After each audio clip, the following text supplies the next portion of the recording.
with Nintendo President Shuntaro Furukawa confirming that Nintendo are looking into different strategies to manage longer development times during a November Q&A at the investor briefings, I thought it was time to explore what those options could be, which strategies Nintendo are more likely to utilize, and to try to forecast the future of Nintendo's development timelines. Now, there are multiple strategies that Nintendo might employ in order to mitigate the problem of longer and longer development times for games. Strategy 1 is the same strategy that Nintendo utilized to get around the early drought in the Switch library during 2017 and 2018. At that time, the 3DS and Wii U development teams were merging, but only recently had started to do so 3DS releases were still ongoing. This meant that there were big gaps in the schedule for 2018 and 2019 for the Switch library. And what filled these? Well, ports. A lot of ports. As well as Mario Kart 8 Deluxe and Pokken Tournament in 2017, the first 2 years of Switch also included Bayonetta 1 Plus 2, Hyrule Warriors Definitive Edition, Donkey Kong Country Tropical Freeze, Captain Toad Treasure Tracker, New Super Mario Bros. U Deluxe, and a remake of Pokemon Yellow in the form of Pokemon Let's Go Pikachu and Eevee. However, this is a trickier proposition for Switch 2. For one thing, the Switch benefited from having a bulk of games on Wii U which were of a similar level of power requirements to that which could be provided by the Switch, and of course the Wii U audience was extremely small, so most Switch players hadn't encountered these games before. The same can't be said of Switch 2, not in first-party terms at least. Also, the cover for Wii U games is more or less bare, with Xenoblade Chronicles X being one of the last major titles left to port before it was revealed in October 2024. Now, it's not completely bare. There is Yoshi's Woolly World, the NES Remix games, and perhaps a few other titles that might come over, one Kirby title included, but it's fairly slim pickings. This means remakes are the order of the day for Nintendo, or at least remasters of a much more comprehensive nature, such as Metroid Prime Remastered, rather than something that is much more bare bones, as we've tended to see in the early days of the Switch. Now, this is tricky though. Look at Wind Waker HD. Theoretically, a 4K Wind Waker would be amazing, but the title is already on the Nintendo Switch Online GameCube app, and so it's not very likely to me that we will see Wind Waker HD as a separate standalone release, as they'll just be cannibalizing their sales through offering the GameCube original on the app already. I could well see the Wii U game coming eventually, but only when a Wii U app is released on Nintendo Classics. The same is going to be true for quite a number of titles. Yes, they could be remade, but are they already available in the Nintendo Classics library? This isn't an insurmountable obstacle. There are some titles which are deliberately kept off Nintendo Switch Online, Super Mario RPG being an example of this, while there are also titles which are likely to need such a significant redevelopment that it might not be such a problem to release both. I doubt a Samus Returns remaster will be particularly troubled by Metroid 2 Return of Samus being available on the Game Boy app, and while Link's Awakening was dropped on the Game Boy app several years after the remake launched, they now exist side by side quite happily. There are plenty of games Nintendo has yet to re-release, including past Smash Bros. Titles, Diddy Kong Racing, and most titles on DS, Wii, 3DS, and many on the Wii U.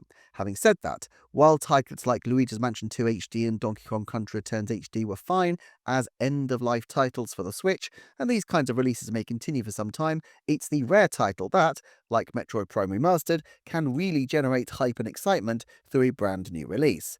Because Switch 2 is backwards compatible, we could see titles into 2027 on the original Switch that may only generate this lower level of excitement, but are still pretty cool and niche. Now, these will probably be still at the $60 pricing tier, but of course, it will be a fair way behind the new top of the market price point for Switch 2. There are also some titles such as the aforementioned Samus Returns, which feels like they'll be really excellent titles, although whether that title is likely right now, with a new Metroid probable quite soon, I'm not so sure. So another option for managing these long development periods is to go down the Link's Awakening route and start to produce a number of more significant remakes that do really excite people. Ocarina of Time remains the most obvious potential here, and I have seen broad speculation that Star Fox Adventures or Star Fox Assault could get the nod for this kind of treatment. There's really no upper limit to the number of titles which could get major makeovers. Obviously, there are a few real god-tier titles that might make a huge impact. A remake of Mother or Ocarina of Time, say. However, the fact is that Nintendo doesn't really like remastering titles that much, despite the fact that they do it fairly frequently. Miyamoto was particularly resistant to doing this with Mario, and while the handheld consoles have a bit more of a history with it, with the Mario Advance series and Super Mario 64 DS games, this still isn't something there's much of a history with in the Mario space. The Zelda series clearly has more of a record for remakes and remasters, and Metroid is getting up there too, but even then, there is a significant delay between the originals and the new titles, usually a decade at least, and the handheld titles in Zelda's series usually have not been remade. Attempts to remake the original Zelda came to nothing, and Link's Awakening has never been revisited, with the developers deciding to focus instead on A Link Between Worlds. I think Nintendo do find utility in remakes and remasters, and that's as a way to train new developers into their ways and processes and what makes their game so successful. We've seen this with Grezzo taking on an original title after many Zelda remakes, and with Mercury Steam challenging themselves with Metroid Dread after adapting Samus Returns. There's also Mages and Famicom Detective Club, and perhaps more teams that have tackled recent remakes which could see themselves graduating to original titles. I think the Skyward Sword team at Tantalus may be good candidates for this, as would have been Way Forward for Advance Wars had the game not had such a troubled release. The fact is, though, I think Nintendo like to respect the work of the original developers, and of course, they can always utilize these games in their classics line, where major titles like Wind Waker can still be extremely effective at driving interest. The fact that Zelda Wind Waker and F-Zero GX were able to be used as launch titles for the Switch 2 Direct presentation is a testament to the enduring appeal of those games. In this case, if Nintendo are making only minimal changes in terms of graphical touch-ups, maybe changing a few controls to update them, does this put the likelihood of remade games, except for very brief schedule fillers, out of the question? Well, there is another option besides. There is also the Plus game. I made a video about this back at the end of 2024, and I did another exhaustive deep dive in 2025 of which titles are likely to receive Plus games and how these could work. While the early titles on the Switch 2 to have Switch 2 Plus editions were major evergreens, I also think that many smaller titles could easily receive these kinds of games added onto them. There is a major benefit as well to doing this kind of thing.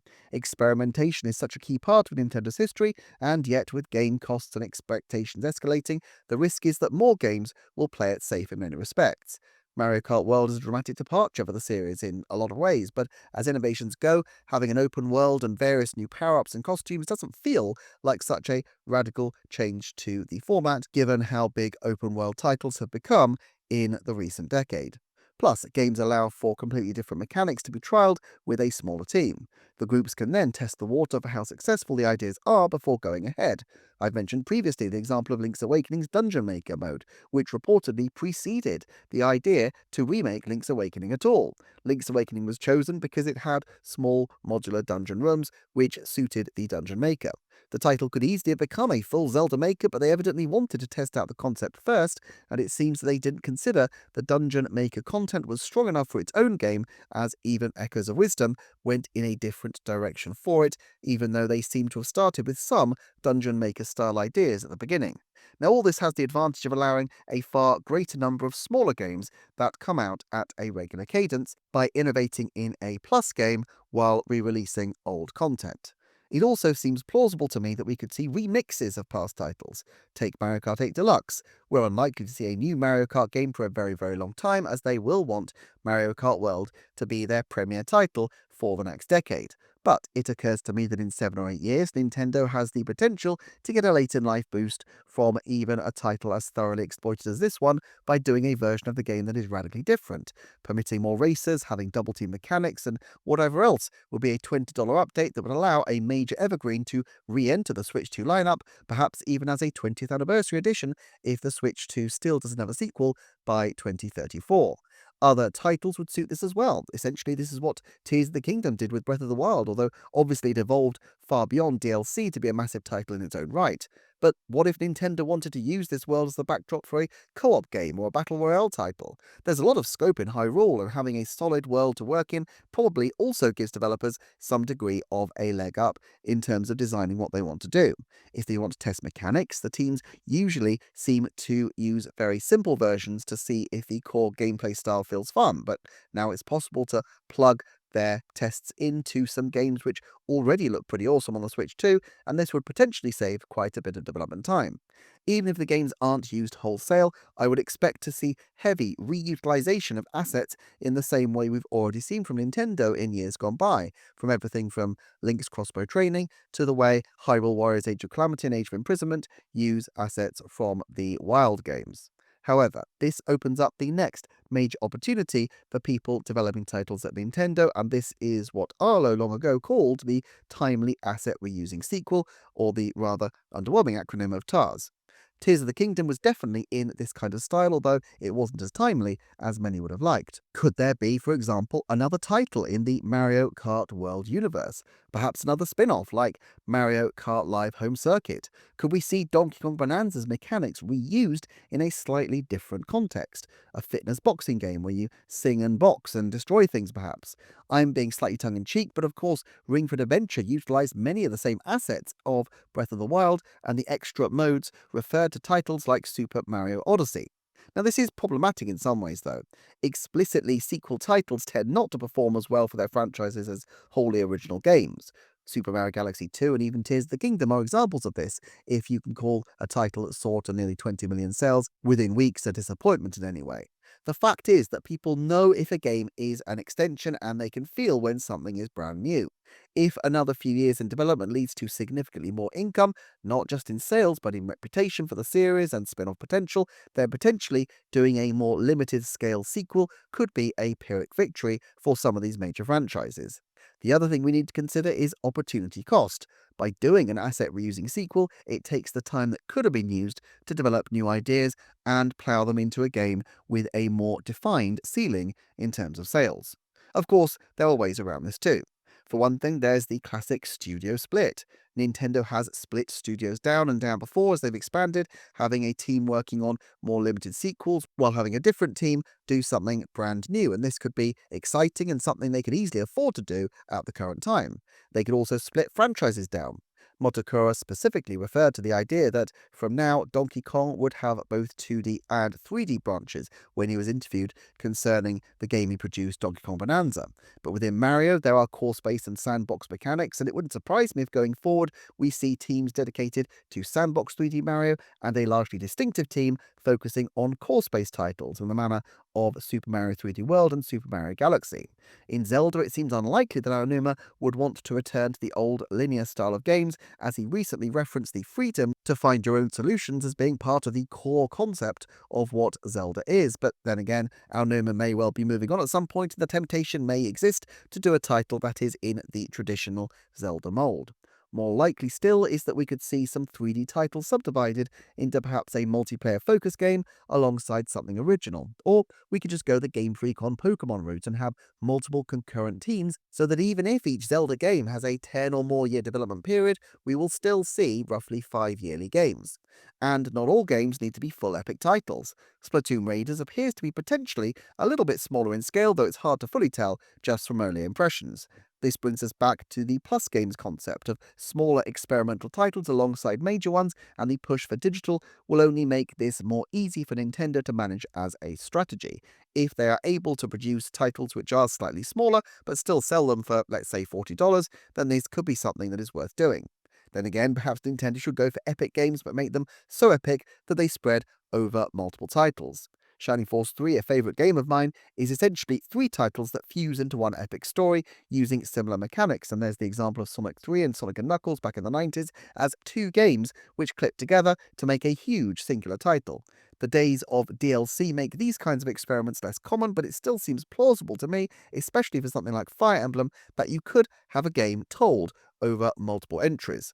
Yet another option available to Nintendo is simply to sweat their assets for longer by extending support for their core titles. Mario Kart World could easily be supported by DLC for a long time to come, and while some of that will be free, paid DLC seems like only a matter of time. We've seen this long support in recent games in the form of Super Smash Bros. Ultimate with its 2 Fighters Passes, but this is relatively unusual as most titles do end up being wrapped up fairly satisfactorily with just the one DLC set over a period of about 18 months, at least as far as the Nintendo systems go. Of course, there are many titles, notably Animal Crossing New Horizons, but also Splatoon, Mario Kart and more, which theoretically could sustain very ongoing development because the demand is pretty high for those games. Now, looking at all this, we focused mainly on how to develop from the existing base they have, but of course, starting new studios and employing new studios is also a plausible and indeed likely strategy for Nintendo to expand their development capabilities. They've already bought the Bandai Namco team based in Singapore and rebranded them as Nintendo Studios Singapore, and it's likely that this will continue. Nintendo already has a deep bench of franchises, and not all of them are currently active. I, for one, would love to see regular new releases of titles like Advance Wars, Donkey Kong Country, Wave Race, ARMS, and others. Plus, there has to be scope for Nintendo to do far more new IPs and expand their total library of IPs to develop. All of this gives the opportunity for Nintendo to produce a similar total number of games, but to ensure that, as well as your regular Marios and Zeldas, there are plenty of other kinds of IPs represented on their slates. More team-ups with third parties could also solve some problems. Nintendo do occasionally license their characters out, as with Ubisoft taking on Mario for the Mario plus Rabbids games, and Sega were responsible for shepherding the Mario and Sonic at the Olympics series. Nintendo is generally choosy about its partners, but it does make partnerships, and there are many talented developers who would likely be interested in working with Nintendo on a core IP, and so if any of those pitches find favour, then who knows? Now, realistically, I've listed many different strategies Nintendo could make use of, but all of them are reliant on an increase in the total number of staff members that the company has available. But I don't necessarily think that this expansion is likely to continue indefinitely. The 2025 annual report shows that Nintendo is still expanding, but not necessarily as fast in Japan as in other areas. Nintendo has brought in new developers, people like Shiver and Next Level Games over recent years, but it doesn't like to do this as a first option, and it's important for them to continue to convey that unique Nintendo quality rather than get too carried away on just cranking out titles. Having a core group of developers who understand on a deep level what makes these franchises work and who are trusted is important to this, and so I think this will be a cap on their overall growth potential in the medium term. The difficulty with forecasting all this specifically is that not all these methods are equally transparent. Splitting down teams and hiring new teams may not come to anything. Just because there's no apparent sign of another Advance Wars game doesn't mean that one might not have been on the slate under different circumstances. We know that Donkey Kong Bonanza might have been with us much earlier on Switch, were it not for the technical difficulties that made it more logical as a Switch 2 title. However, it does seem to me that in the medium term, Plus games are going to be the most likely venue for Nintendo to keep their Switch 2 library going as they seek to line up new titles. And I think the fact that January 2026 has had no release apart from Animal Crossing New Horizons Plus game suggests to me that this is a way that they are already using to patch up any gaps that are emerging in their schedule while they get their Switch 2 production well on the road. Now, for more possible Plus games, check out the video on screen, and thanks as always to the Patreon community of this channel. Otherwise, thanks so much for watching, and I shall see you next time for another Nintendo Forecast.